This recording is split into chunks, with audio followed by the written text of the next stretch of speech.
Good afternoon, Belize. It's midday and you're tuned into the news at noon, where we bring you the latest updates from around the country. I'm Isani Cayetano, and here's what's making headlines today. A Belize City man is gunned down at his gate in suspected land dispute. Attorney O.J. Ellerington indicted for rape pleads not guilty ahead of his 44th birthday. Fatal crash in Orange Walk. Stephen Manzanilla is killed. His girlfriend is hospitalized.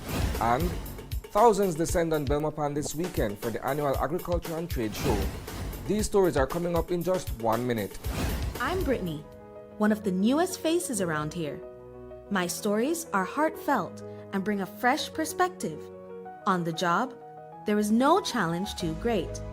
Flooded highways, raging fires, or asking tough questions. My determination and willingness to connect with people help to deliver stories that put you, our viewers, at the forefront of issues.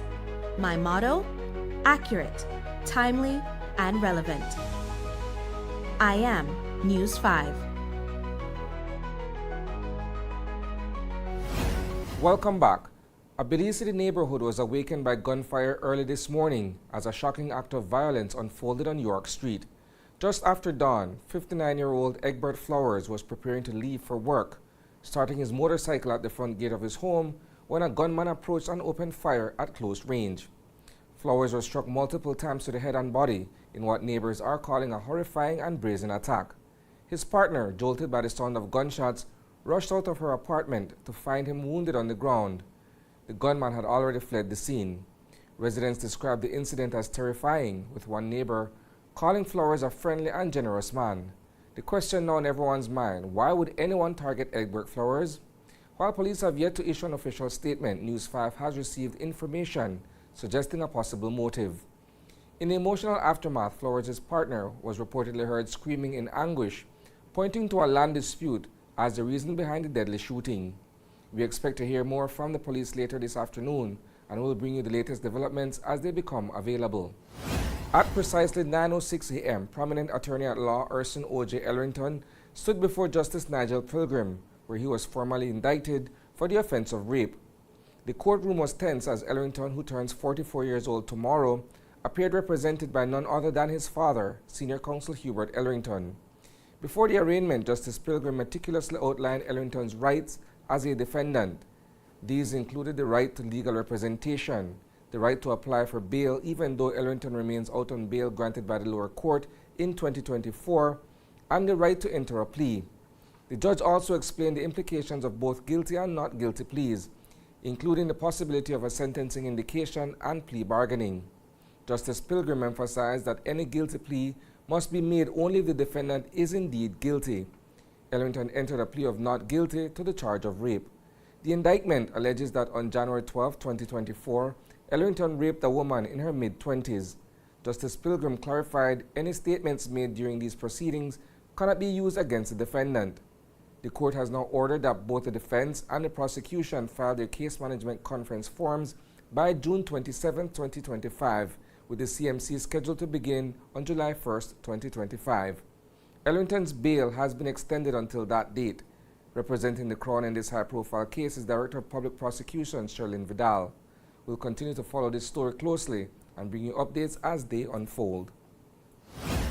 Tragedy struck in Orange Walk town on Saturday night as a routine ride turned fatal for one resident. Stephen Manzanilla lost his life in a deadly road traffic accident on San Andres Street. According to reports, Manzanilla was being picked up by his girlfriend when the motorcycle they were riding was rear-ended by another vehicle. The impact was devastating.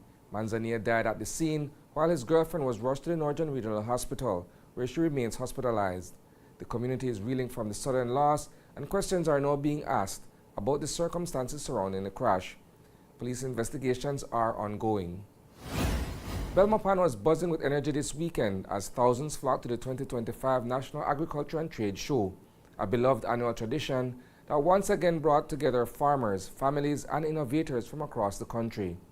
Held at the expansive Agric Showgrounds, this year's event carried a powerful theme: integrating sustainable food systems, mitigating climate change, strengthening agricultural resilience.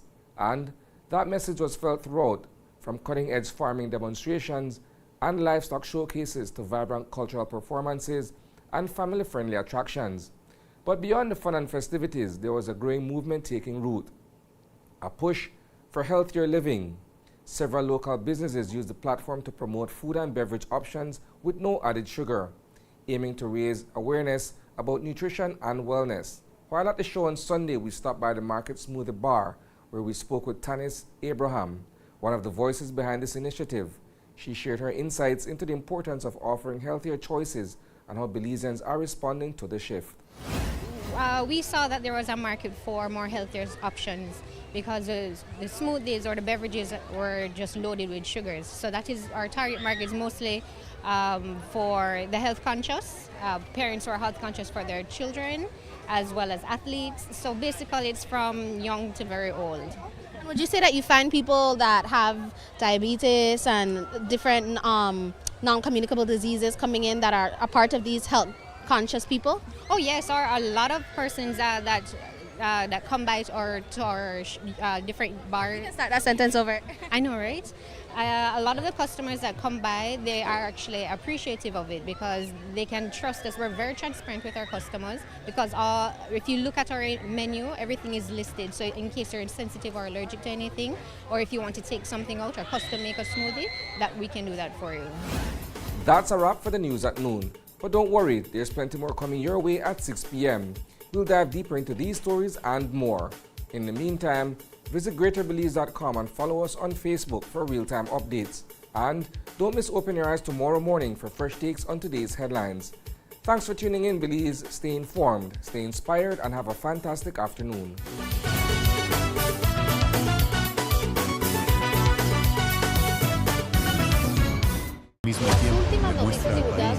Veracidad, imparcialidad. Hemos estado haciendo el trabajo como organización. Y tus noticias en español. Están en aguas beliceñas, entonces esta bandera se queda aquí. Sintoniza Canal 5 cada viernes a las 7 de la noche. Tenemos que resolver dos grandes problemas de este país. Su voz importa, su acción cuenta. Transfusión sanguínea, elementos que indican un deterioro evidente del estado de salud. Somos Noticiero 5 Semanal. Perdió la vida en un heroico intento de proteger a su hermano. El Tribunal de Magistrados de la ciudad de Belice se paralizó. La policía está investigando 2 asesinatos separados. Tu fuente de información.